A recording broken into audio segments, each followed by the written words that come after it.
I actually don't have a name for my fans. I don't have a name. I just call them my fans. Your nightmare children. Nightmare monsters. That's the opening segment for this. What do you guys want to be called? I really want to know. Nightmare critters. Creatures? You don't need to think about that. I do need to think about that. This is going to bother me. Hey guys, it's nighttime and we're talking about Halloween Horror Nights. This is a video I talked about in my which 4 houses I was going to do. Which, spoilers, I did 3 because of reasons, but... Timing reasons. But this is a video that we gotta talk about extremely about people who have anxiety or anything like that, that if they're worried how they're gonna be during Halloween Horror Nights. I have Nicole with me, who is one of those people. I am one of those crazy people who can't do anything. Nicole's actually the best example of, like, this was her first Halloween Horror Nights. First ever Halloween Horror Nights. First ever haunted house type thing. First ever Halloween event. So I've never done any kind of even local Halloween type event. No sort of like, I don't know. I used to live very close to a specifically, I'm not going to say the company that did it, but they were a very big and popular company that did haunted mansions and like haunted hayrides and all that stuff. I lived very close to that, so growing up, all my friends used to go to haunted houses and used to go to those sort of things as they came about every year around Halloween. And I always missed out on it because I was too afraid of it, and I couldn't recognize it as anxiety at the time, because obviously you're a kid, you don't really understand any of that. But growing up and into adulthood and figuring out what's going on, I never had any urge to do anything like that. Yeah. Me, I've been doing pretty well since I conquered my year of Halloween horror films when I was around 14 to 16. And I love horror films. I love them very much. And Halloween's become my favorite holiday. I did my Halloween Horror Nights last year, and I learned from last year I need to watch the videos to know how it is.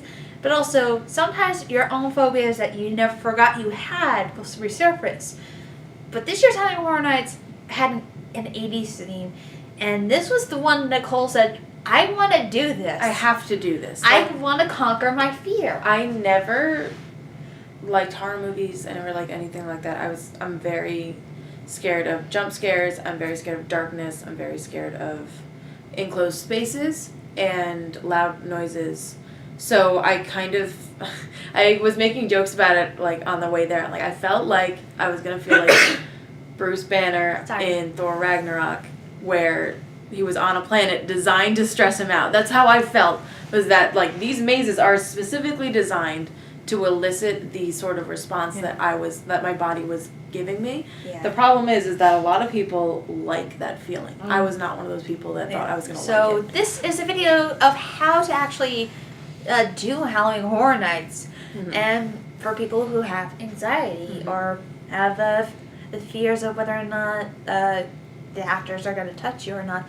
Good thing they don't touch you. They're not allowed to touch you. You're not allowed to touch them. I think that's rule number 1, is that you need to understand that there is a barrier between you and the creatures and the scare actors, because that's something that I just kept repeating that to myself. I'm like, nothing can touch you. Nothing can touch you. Yeah. You're going to be fine. It's not like a physical barrier. It's the barrier of air. They're very good at what they do. They are trained very well. Yeah. How to scare you in a way that will not actually give you a heart attack, hopefully. They are very good at what they do. They have very strict regulations. Yeah. They are very good. Of course. The second most important one is when Halloween Horror Nights first comes out, they have a social media event where they film the houses. You find a good channel that does it. I think the best quality footage I saw, besides Inside Magic, is kind of hard to see. Tin Tracker for this year, he went on social media day. He filmed the houses, and they're the best quality I've seen. Watch the houses, so if you have those jump scare fears, you can watch them and know where the jump scares are. But Yeah. be forewarned, it's the first night, so they might have some effects that weren't able to be perfected during the night. Yes. Such as, example, Slaughterhouse Cinema, where at the very end, there was a swamp yeti that appeared out of nowhere that was not in one of the videos. And the same thing with a Demogorgon that I knew was going to appear there, but didn't appear. And there was another. See, I knew about the last Demogorgon, but you didn't. You didn't No. see that. I knew about it. I don't know how I knew it wasn't from. It wasn't from Tim Tracker's video. No, it was from But it was somebody else's. Someone else's. That's the other thing too, is that you kind of need to understand that the experiences are going to vary depending on where you are placed in the line. It's sort of like the luck of the draw who is going to get the most jump scares. I think we were pretty consistently close to all the jump scares. Oh, yeah. Which was good for you because you loved it. It was still good for me. I did like sort of figuring out like when they were going to come out because I could hear people screaming in the front or like ahead of me in line. And I can sort of time out. I'm like, okay, about like 5 seconds would pass and then they'd come back out again. So I think that it was really good to know and understand that not everybody is going to get jumped out at. Oh, yeah. But it is also like, you know, you will be scared. You will have somebody come after you. You will have somebody jump out at you.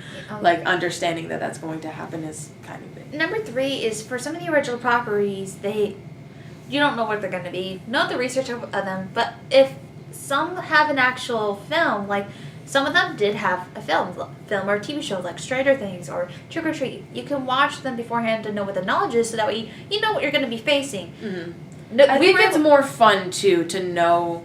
I think it's an easier way to give you something else to concentrate on when you're in the house other than the jump scares. If you watch the film, like what we watched was Trick or Treat.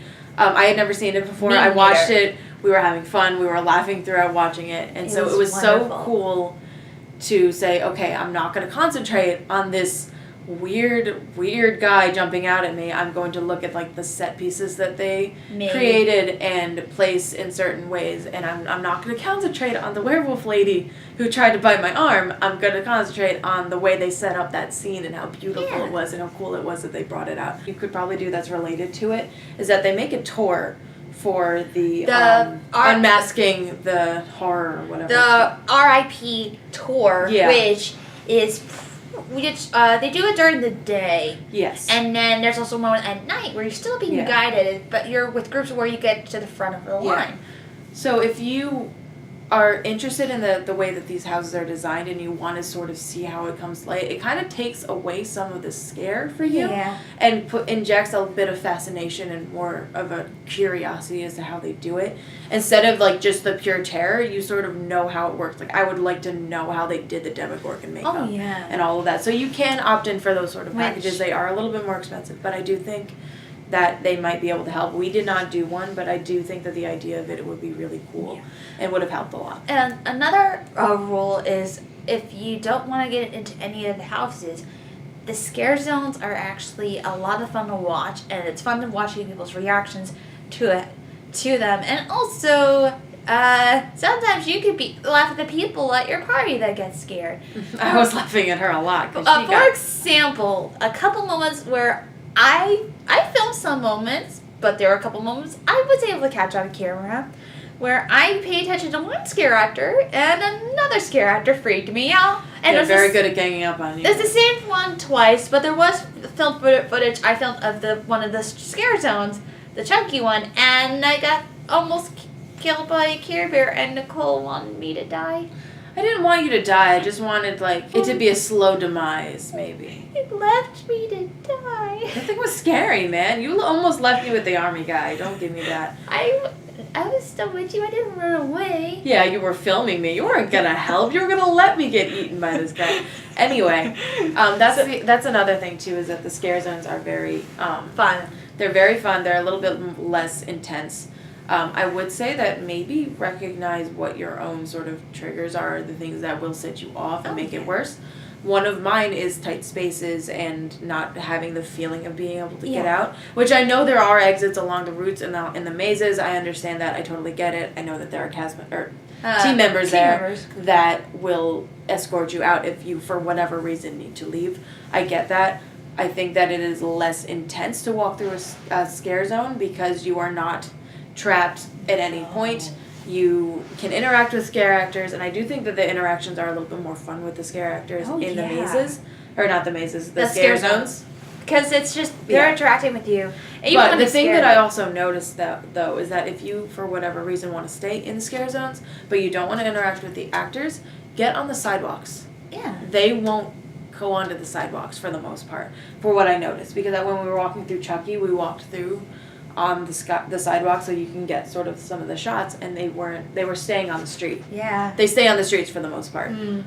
It's a little bit less intense if you walk behind the set pieces. Oh, I didn't. Although I wouldn't recommend that for like killer clowns because they are very close to the sidewalk. Killer clowns from outer space. Figure out what your triggers are. If one of those is being in tight spaces or super dark areas, definitely check out the scare zone. Spend a little bit more time in there and sort of whittle down the number of houses that you would want to do.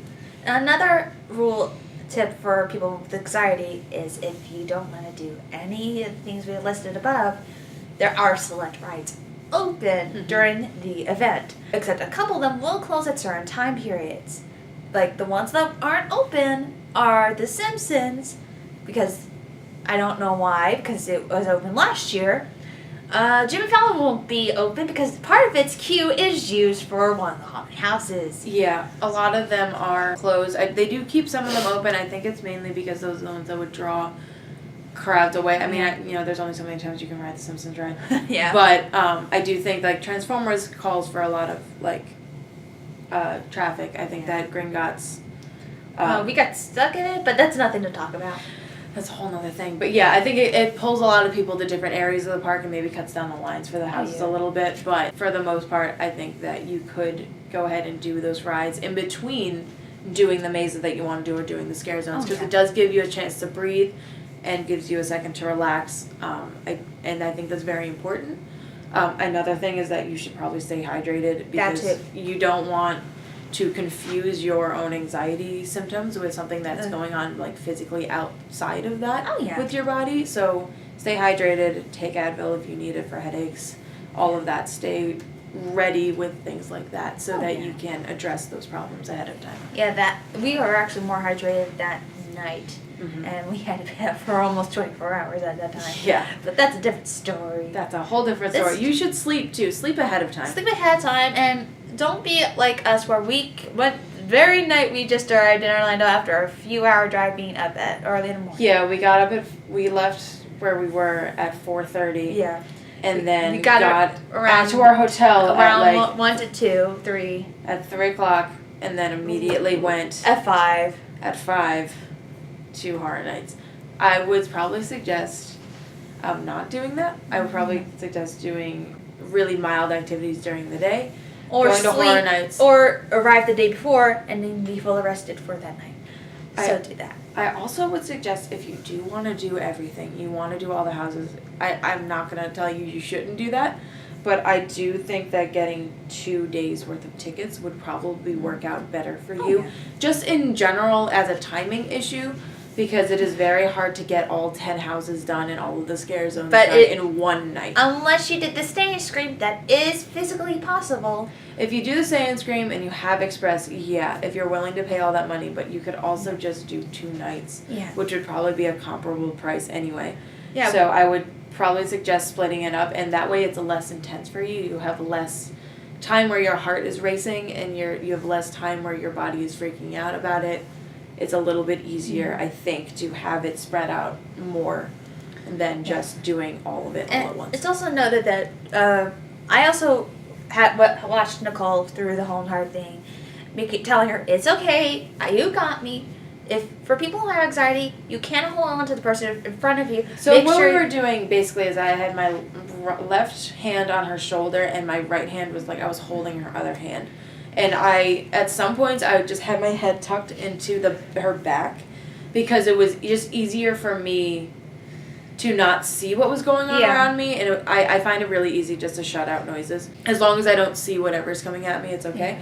And you are very close together with everybody else in line. It's not like the videos that you're going to watch for media night where there's like one group in a room. Yeah. Because sometimes the group in front of you went a little faster. I was trying to catch up with them because I'm like, for me, it's like, okay, there's no one in front of me. I just can't move faster because I don't want anything happening to me. Yeah. Because that's the thing. Because it's like, if it's just me and then Nicole and then other people behind me, I'm like, I need someone in front of me to like a line going. So that's how. If you're really scared, go in a bigger group. Like, don't just go with 2 people. No. I think the easiest Don't be one person.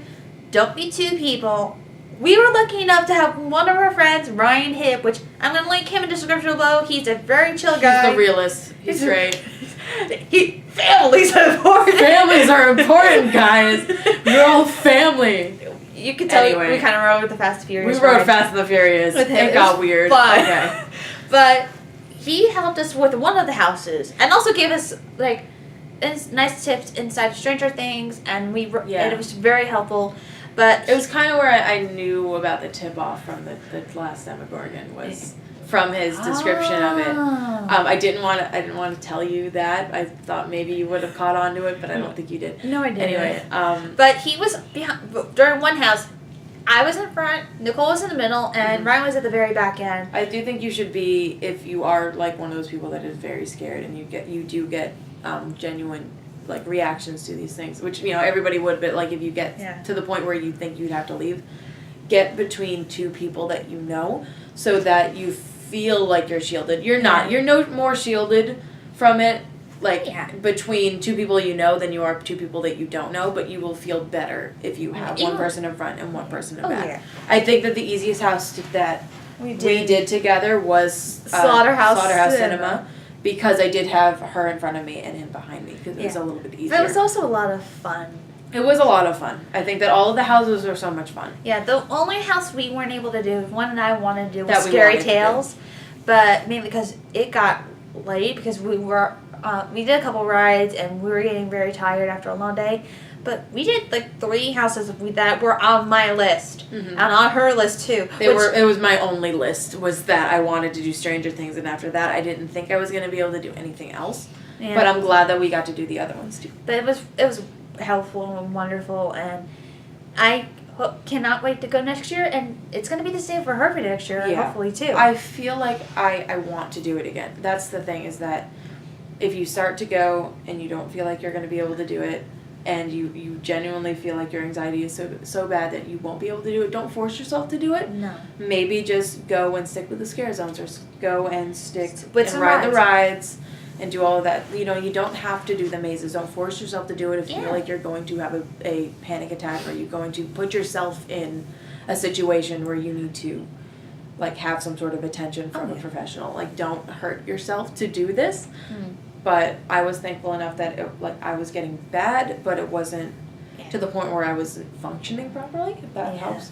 The one thing that helped with the one house she was nervous about, Stranger Things, the biggest line that they had 2 monitors for actually screening old, like behind the scenes stuff and trailers from previous Telling Horror Nights. And that actually helped Nicole a lot, besides her watching the video of the actual maze while we were in line and trying so hard not to get scared. So we got onto the Stranger Things line when it was a 60-minute wait time, which it was slightly less than that. 40-ish minutes? It was like 45 minutes, which... theme park lines, whatever. Yeah. But they had us lined it up in front of the stage, I think. It was the amphitheater stage. Yeah, the one that's right in front of like Rip Roaring Rocket. Yeah. You have to actually pass underneath it to get to the sound stage.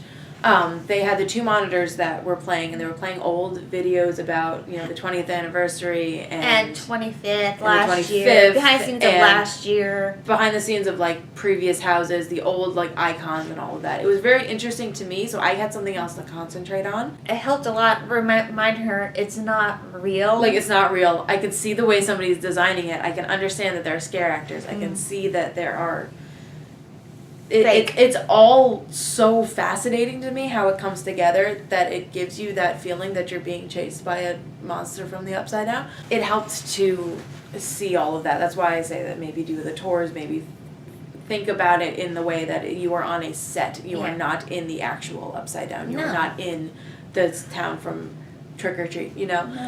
No. It's a little bit easier for that.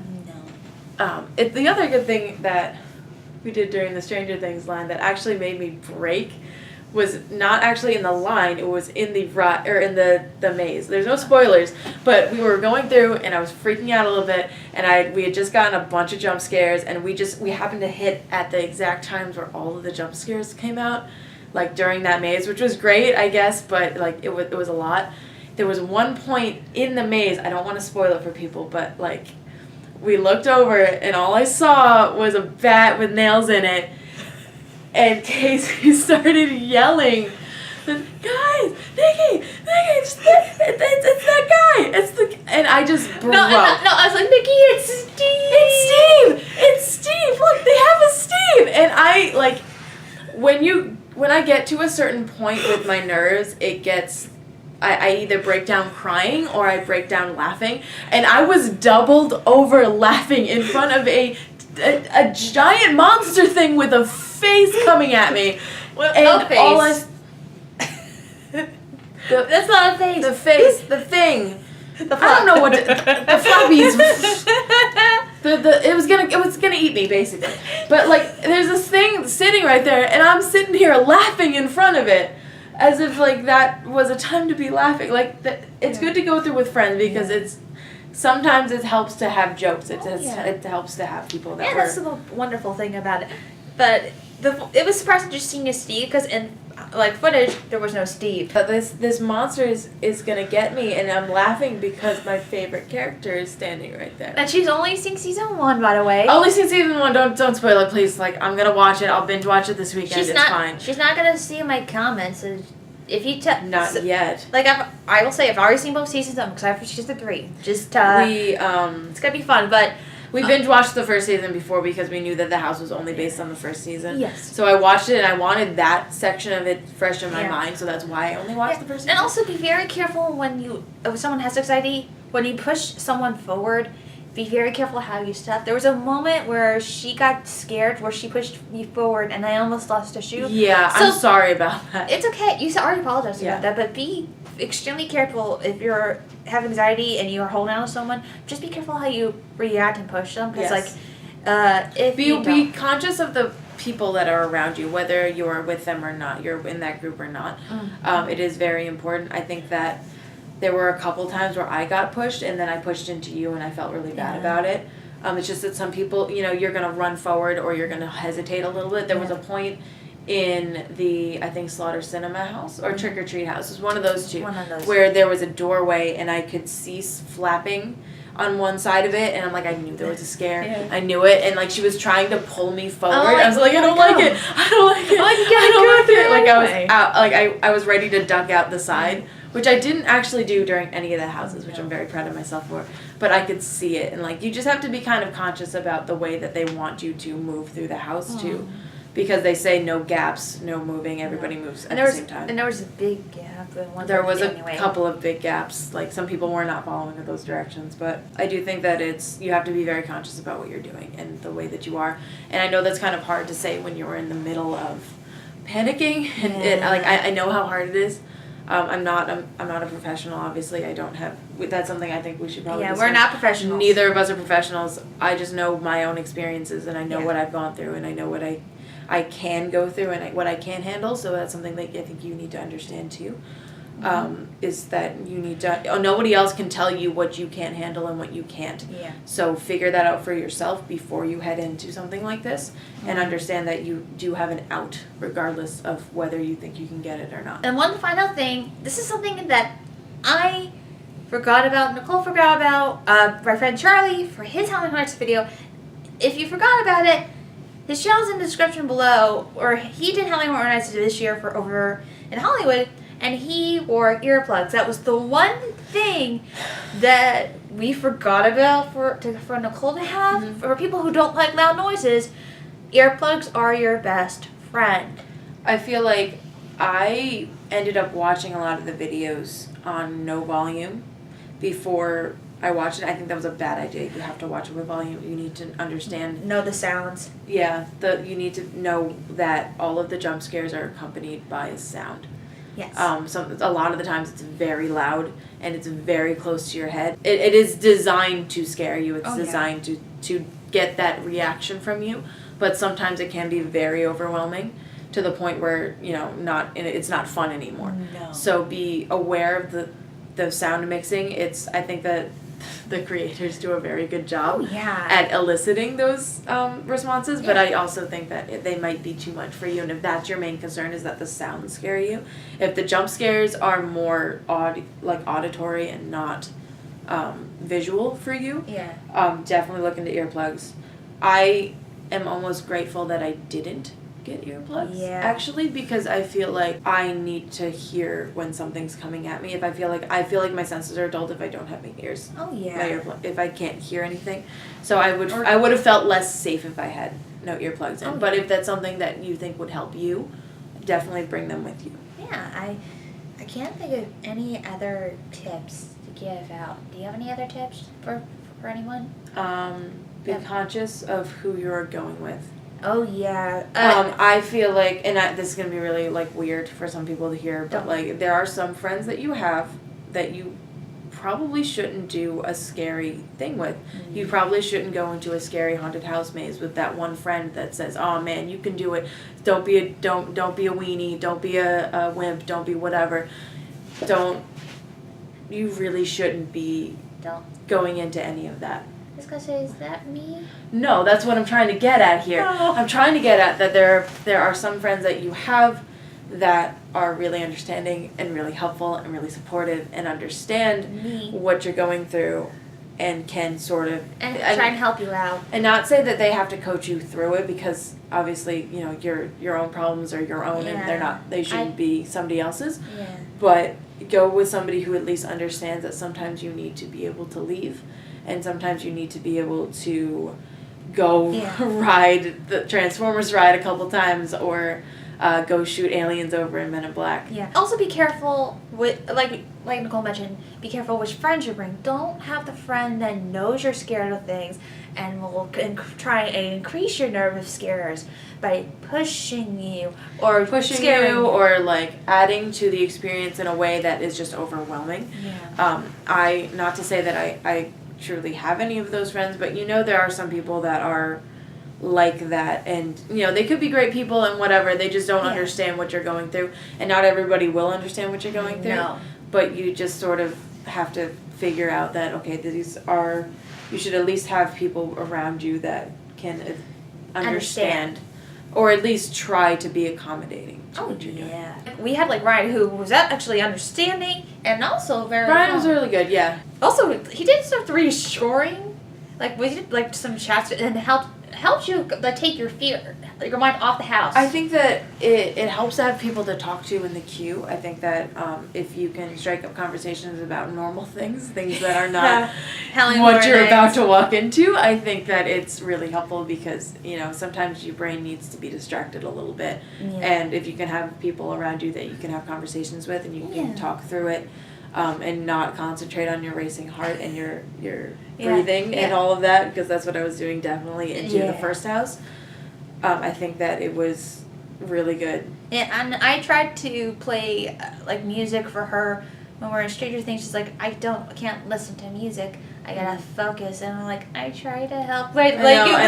I wanted to let you listen to Translate Your Pale Shape of You to hear the Gradually Watermelon. Gradually Watermelon. Yeah, that could have definitely helped. I just felt like I couldn't concentrate on something. It also would have helped if you had something that was funny to listen to, or that would help to give you a laughing, so it takes your mind. You can bring earbuds and your phone, and you can listen to music. You can listen to podcasts in the line if you want watch to. Videos. You can watch videos. You can binge watch Casey's videos. That would be really great. I think that there are a lot of things you can do in the queue that can help at least distract you. There were people were distracting themselves with the heads up game, which is very cool. We didn't have that, but it was still like you. But we were watching their yourself. game and we were kind of concentrating on what they were doing, which is kind of cool. Yes, you could watching other people. You could people watch during the line and see what people were doing, which luckily. It seemed everyone was controlling their alcohol, which was another promising thing. Yeah. Oh, other thing. If you're anxious, really, please don't drink. Don't drink. It's just going to make it worse. And don't drink and drive if you went to the event. Yeah. Don't drink and drive. Get an Uber or Lyft. Get a Lyft. Get have yourself a friend situated. If you want to have a couple drinks, go ahead. But if you feel like your heart is going to be explode. Racing, if you feel like you are uncomfortable, like physically, alcohol is not going to make it any better. It can actually trigger it and make it go in the opposite direction. It could go worse.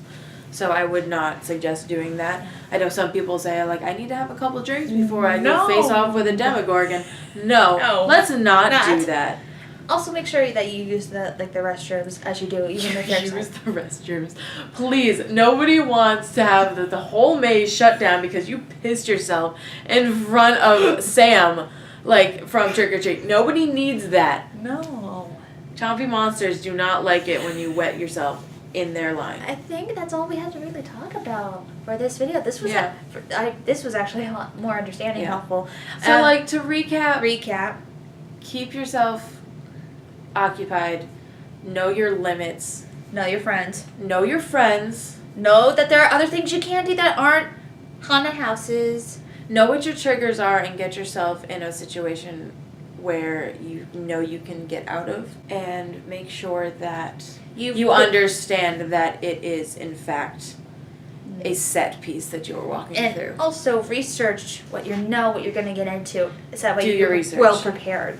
This was the first year where Orlando, for the most part, in recent times anyway, it was the first year that Halloween Horror Nights Orlando let people film on their premiere day, then prepare videos and upload them and keep them up for longer than just like the media day. They kept that video embargoed and kept people from being able to take video throughout the houses and then upload them and keep them up. Yeah. I think that it really helped me to watch those videos, and I think that it was a smart move on their part to let the video stay up. And if they continue this will help a lot of people out, and hopefully get more people coming to Halloween Horror Nights. If we didn't have the videos, I would not have done any of the houses, and I know that, and I think that people sort of should watch the videos if you think you're going to be scared. I know it's a spoiler thing. If you don't want to be spoiled on it, fine, whatever. But if you know you're going to be upset about it, don't. Did you think of any names for my fans?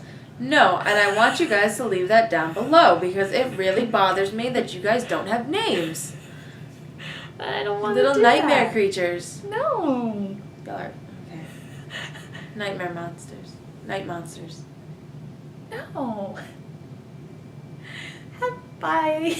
We'll work on it. Hey guys, I really hope you enjoyed this video. This was one I really wanted to talk about so much, especially since I realized from doing Howling Horror Nights last year with my boyfriend Rosenthorn, which you should follow him. He had his own moments of anxiety, and he unfortunately could not do Howling Horror Nights with me, and I felt so bad for him, and I wanted to find a way to figure out how can I help other people who have anxiety but they want to do Howling Horror Nights with the people they love and the friends they want to do. And I'm lucky I had Nicole with me. It was her first time doing this. And also, doing this video talk about anxiety for Howling Horror Nights. I never thought I could make this video. I really, really didn't. And I'm very proud of what me and Nicole did. We had a lot of fun talking about it. And also, addressing a lot of issues out. Hopefully next year for Howling Horror Nights 29, maybe they're going to do that social media event where they're going to see the mazes again. Maybe we'll be able to finally see all the footage of that. That'll get people who have anxiety, who want to go to this event, actually go to this event. Nicole's going to be doing it again next year, and I'm feeling super good about it. If you want to become a Patreon to help support the show, you come to Patreon today at patreon.com/nightmareproductions. You can also get videos of my stuff ahead of time, such as It's Nighttime, Miss Nightmare Reviews, Let's Tries, and yes, even full-length footage of the streams on my Patreon. You can also be a Patreon producer like these lucky people such as Dodger of Xeon, Holly RiddlePanda Smith, and Kitty Q. You can also follow me on Twitter. You can follow Nicole on Twitter. You can follow everybody who I mentioned on their Twitter. And you can follow their YouTube channels in the description below because I mentioned a lot of people in this video. You can also follow me on Instagram in the description below if you want to get some of my merch. Seriously, the holidays are just around the corner. If you want to get some merch for the people you love for the holiday season, you can get it at my T-Pop Look Shop in the description below. And yeah, I do Twitch with Rosen for our Rosen Night Let's Play a Game live. We're currently right now, at the time of this video, we're doing Danganronpa 2 with our friends. And guys, really, I need help figuring out an end title catchphrase for this because I'm running out of ideas and I really don't know. So, bye! Also tell Nicole that she needs a video channel or a podcast. She needs one. Listen to me. It's not going to happen. No one wants to hear what I have to say.